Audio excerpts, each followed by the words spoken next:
Prop the Mic, PTM, presented by Props.cash. We are here for our Friday NFL podcast.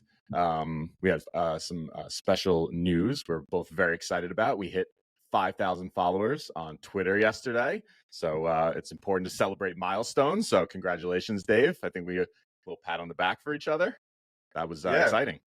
Would love to share a drink with you, but you're on the opposite coast. So next time we get together, we'll be celebrating 10,000, hopefully. Yes, but very cool. That was a nice moment for us here. Yeah, very cool, and a lot of thanks to everybody who follows along, listens to the pod, and certainly to Props.cash and many of our other mentors that have helped us get here. So much appreciated and excited for what's coming in the future.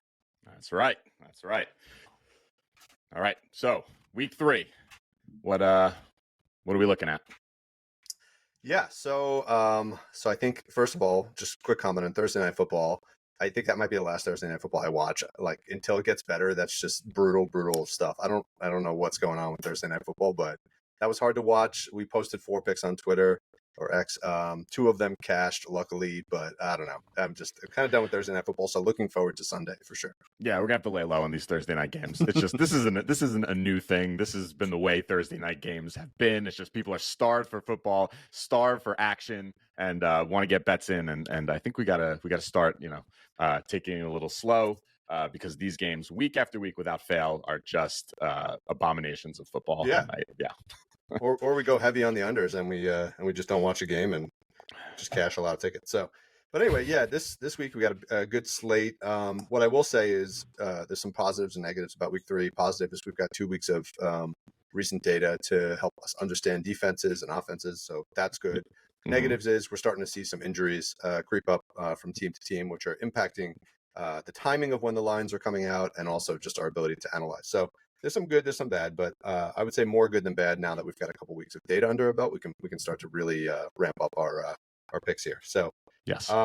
So yeah, one quick comment. We are stay tuned. There is a inside blog from Props.cash that comes out a couple times a week, and we are going to be contributing to that. So look out over the weekend. We've put out a bunch of our picks in there. We won't cover them in this show, so you miss out on those here, but you'll certainly be able to read about them there in detail. And today we're just going to cover some more picks on top of that. So you're just lucky you get lots of picks today.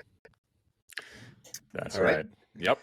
All right. So there are 13 games on Sunday. I think we're going to cover probably picks from 8 of them. The other ones that we chose to stay away from were, either really low scoring games or games where the injuries are just like not really putting out a lot of props. So let's dive into it. Let's start with Dallas at Arizona.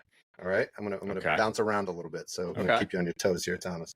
Okay. Arizona's getting 12.5 at home, and the total's 42.5. So what do you like in this game? I don't have any picks from this game. I think the one spot you could look at matchup wise, like we've been speaking about this for our first few NFL podcasts. I'd like to look at the line play. I think a lot of times that dictates the outcomes of the games, and it's often overlooked.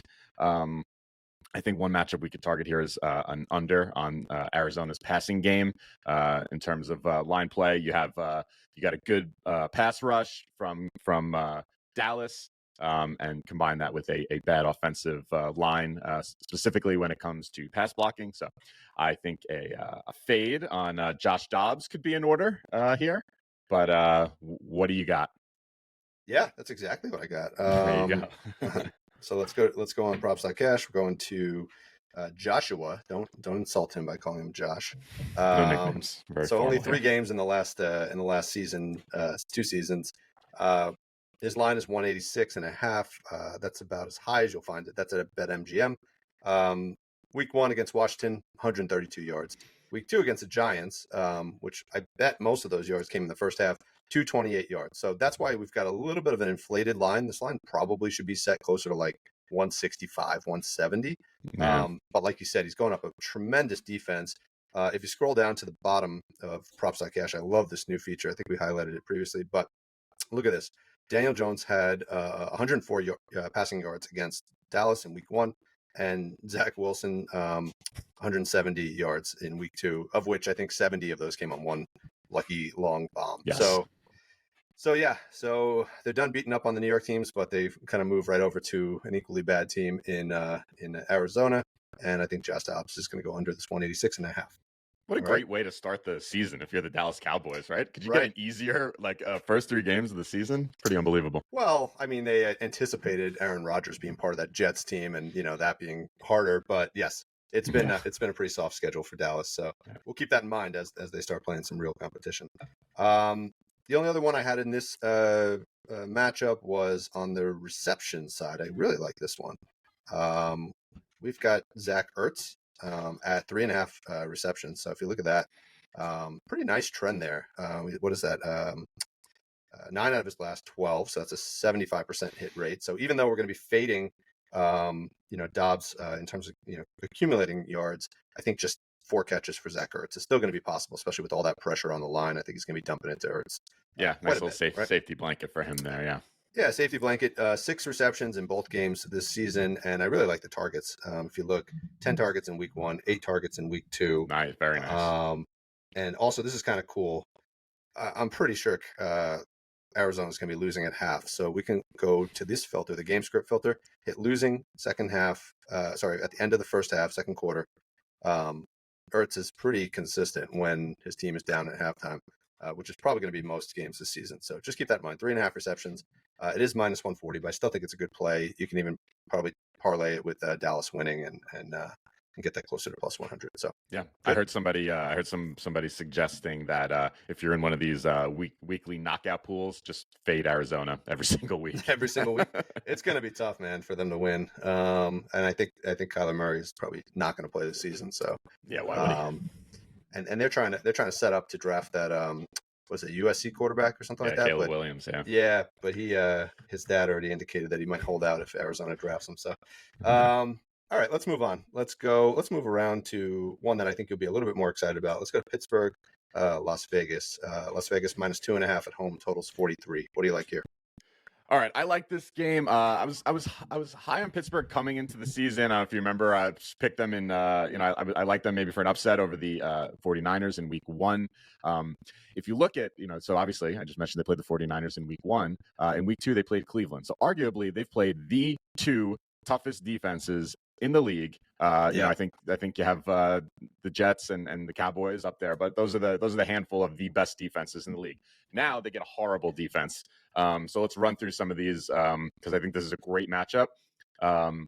Vegas's defense has allowed the second highest quarterback rating this season, behind only the Bears and tied with the Chargers, to give you a sense of how well quarterbacks have done against them. They're slightly worse than average in pocket time, allowed at 2.5 seconds. So Pickett's going to have some time to throw the ball in the pocket here.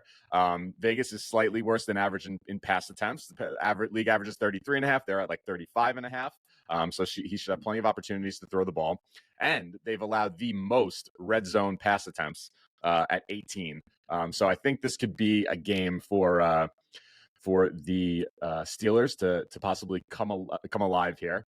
Yeah, I wanted to find something on Kenny Pickett, but yeah, you have his chart up there, and it's not so enticing. I see a lot of ups and downs and whatnot. So I wanted to take advantage of the passing game here for Pittsburgh, and I ended up on Pat Freiermuth, over 31.5 receiving yards.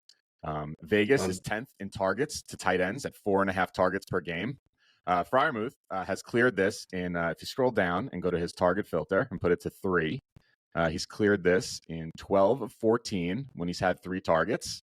Very nice. And when he's had 3 targets, at least 3 targets, he averages 4.5 receptions, and that's that should get the job done here. So I would lean an over on Pickett, but this was much more compelling chart for me and takes advantage of nice mismatches in the passing game. So let's go Freiermuth.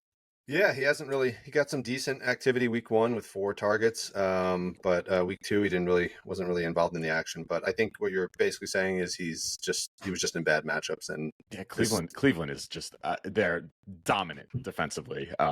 Right. So he might have been more blocking and yes, and less passing, right? And you saw, Vegas got out to a decent start in that last week against Buffalo, but then Buffalo just they couldn't do anything the rest of the game. Buffalo had their way with them. So I think this is a nice spot for Pittsburgh to bounce back here.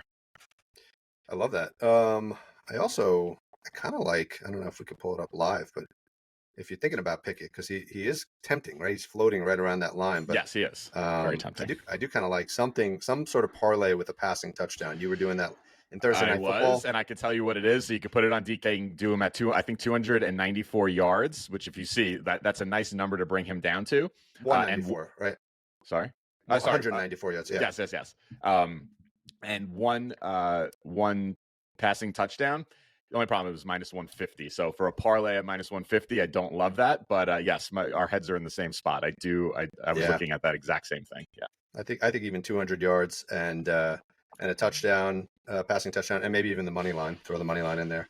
Yeah. Or Pittsburgh plus 3.5. They're getting 2.5 right now, so just bump them up to 3.5. So something like that. Maybe we'll throw that one up on Twitter once we finish cooking that's it nice. up.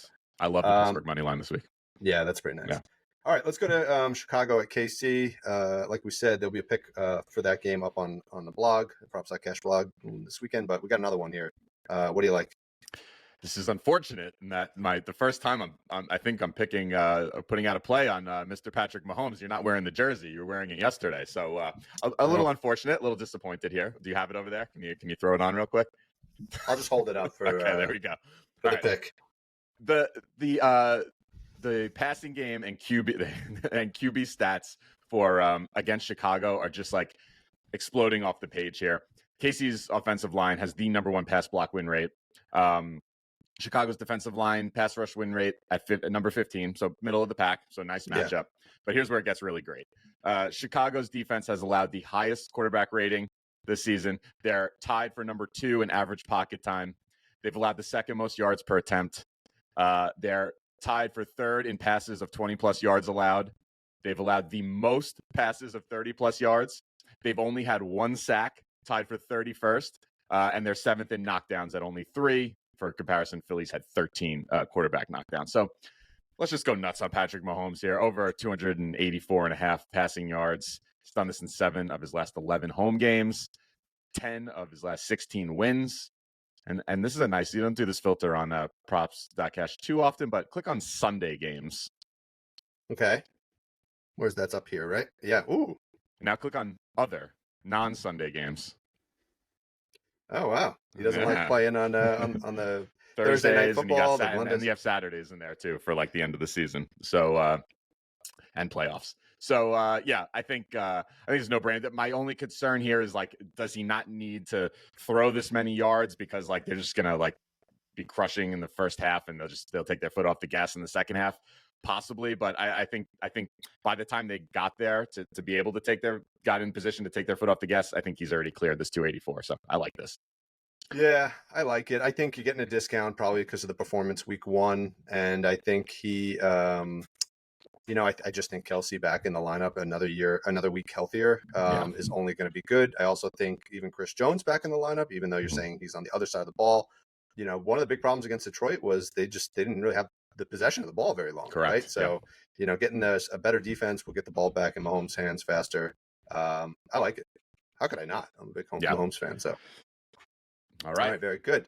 All right, moving on. We will go to Denver at Miami. You got anything for that one? Yes. Real quick. So Miami's defense is not great with against the run, and they're going up with a nice Denver offensive line. They're ranked 6th in run block win rate, whereas Miami's defensive line has the worst run stop win rate this early season. A couple other stats to throw at you. Miami's defense, 5th most yards per attempt, 3rd most yards before contact, 4th most broken tackles to opposing running backs, 2nd highest average longest rush. So there's lots of explosive plays happening here. And the 5th most rushes of 10 plus yards. 6 of them in just the first 2 games of the season. So I like Javonte Williams over 49.5 rush yards. Based on everything I just said, if you look at the 2 running backs that played Miami so far this season, Eckler blew it away with 117 in game 1. And Ramondre Stevenson just got there with 50. You can see that props.cash makes it super easy at the bottom there to see the what you just called it out, but what other players have done at that position. So let's go. We were on him in week 1. We cashed, but his line was 40.5 that week. It's gone up 9 rushing yards, but I still think this is a great bet against a terrible Miami defensive line. Yeah, no, I love that play a lot.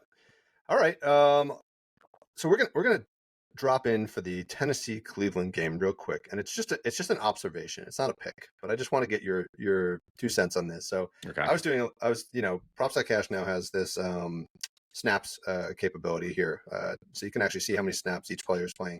And when I went to that game, I noticed that where are we? Here we go. I noticed that one of our future prospects, which was Donovan Peoples-Jones, plays a Hmm. lot of snaps. Look at that, right? 54 and Wow. 65. So I looked, and he's actually the third highest. I think he's the third highest receiver in the league in terms of snaps. Hmm. So, but then I looked at what his production has been so far, right? 42 yards in week 1, 12 in week 2. Sorry, he didn't even play oh, hold on. We had a filter on there. There we go. 12, and I don't even know what that is. Probably looks like 10 yards. And his receptions were 1 and 1. So Yeah, he burned us in week 1.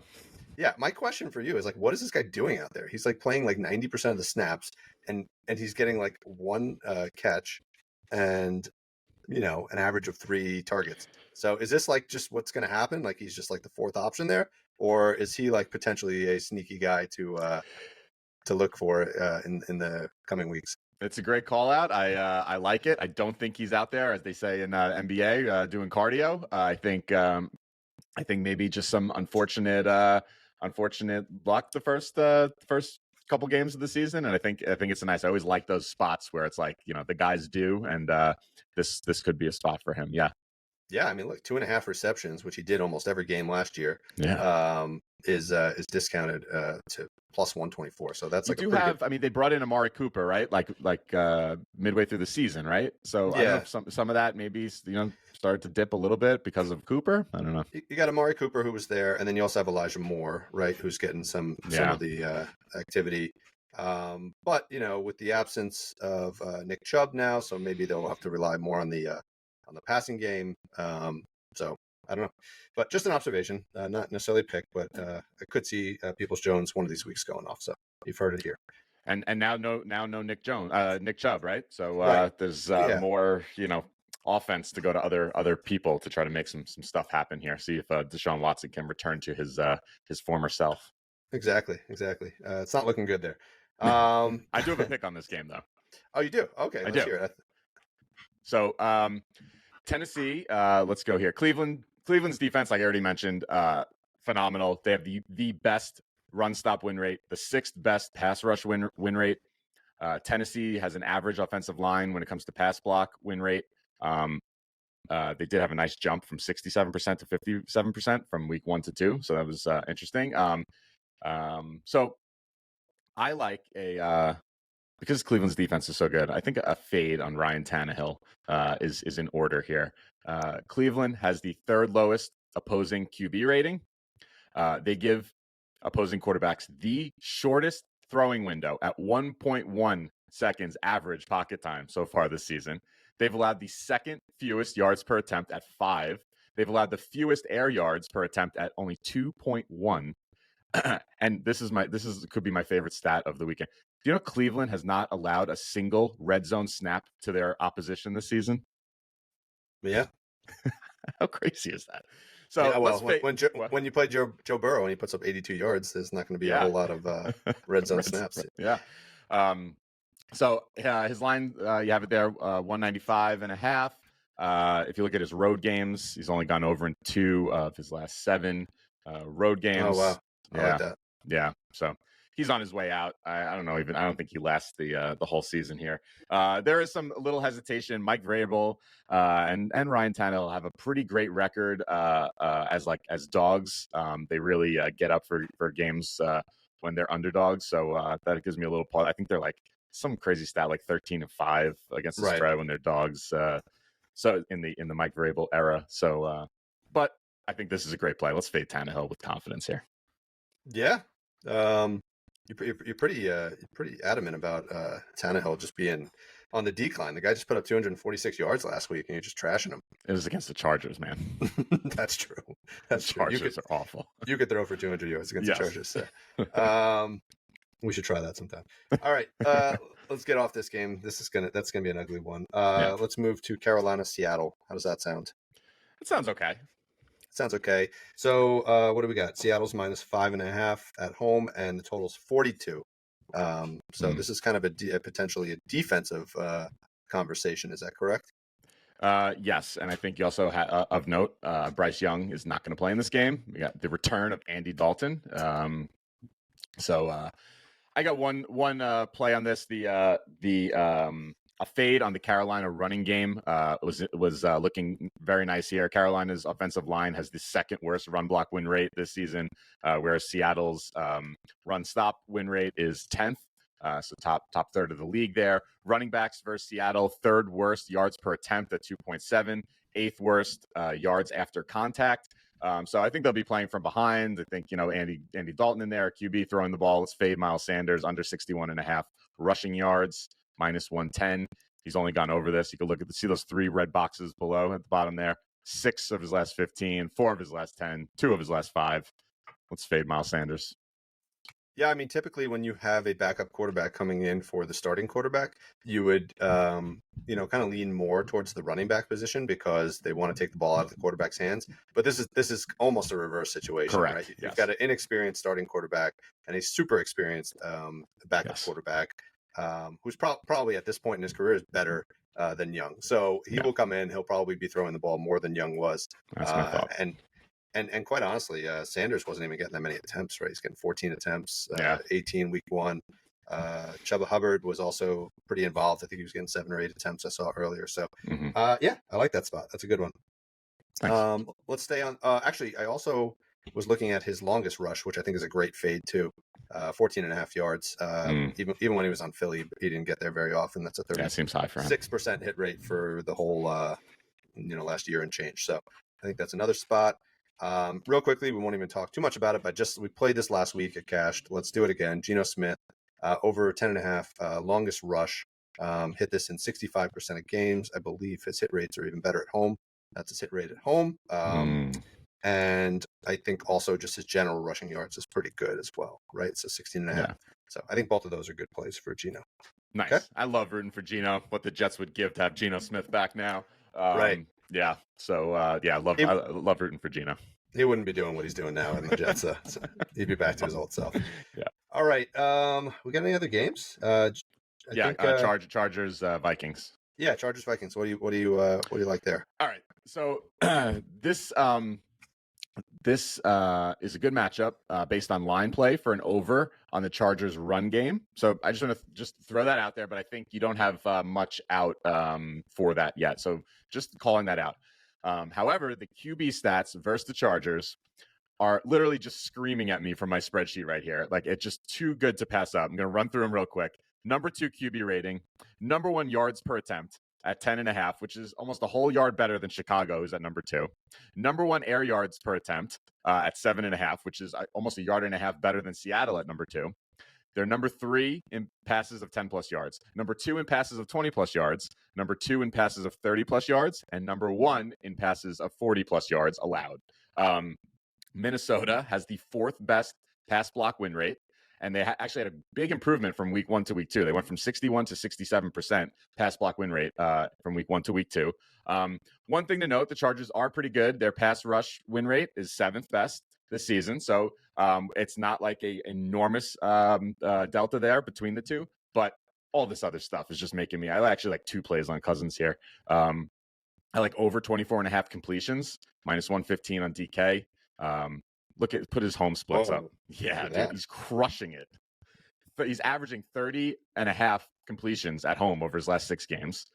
So I think that's awesome. And I also think his passing yards, although high at 291.5, he's cleared that in 5 of 8 overall. His last 4 of 6 at home. I just think there's going to be a ton of yards going back and forth in this game. I would not try to pick who wins this game. I think both these teams are very silly teams who crazy things happen to all the time. But I think there's going to be a lot of points scored, a lot of yards to go around. Let's take some overs on Kirk Cousins.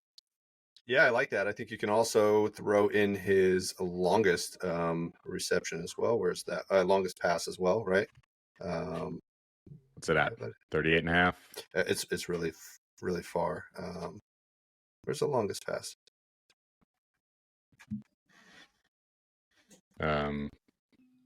Should be there. Pull up the drop down screen. I don't know. I don't see. Oh, there it is. Longest pass. Yeah. Right. So that's 40 also and a half. Wow. 40 and a half. So, or 39.5 on FanDuel. So I think that's a great bet too. Yeah. He's going to connect with Jefferson on one of those. Yeah, he's got Jefferson, and now also this Jordan Addison guy is pretty good too. So he's got, and KJ Osborne isn't bad either. So he's and Hawkinson, right? So he's got some real good weapons, like you said, on the Chargers side. They also have really good receiving weapons. I think this is just going to be a shootout. It's going to be fun to watch. Yes. So I like that. All right, cool. That's all I had. Were there any other games you wanted to cover? Let me see. Just run through my list here. No, that's everything. Yeah. So like I said, actually, we don't have any B plays, right? We're all A plays. So these are Correct. like our A plays, but we did save a few of our A plus plays for the props.cash blog, which will be probably coming out tomorrow. So keep an eye out for that. And we're excited to share a little bit more over the weekend in terms of picks. So we'll get some more out there, right?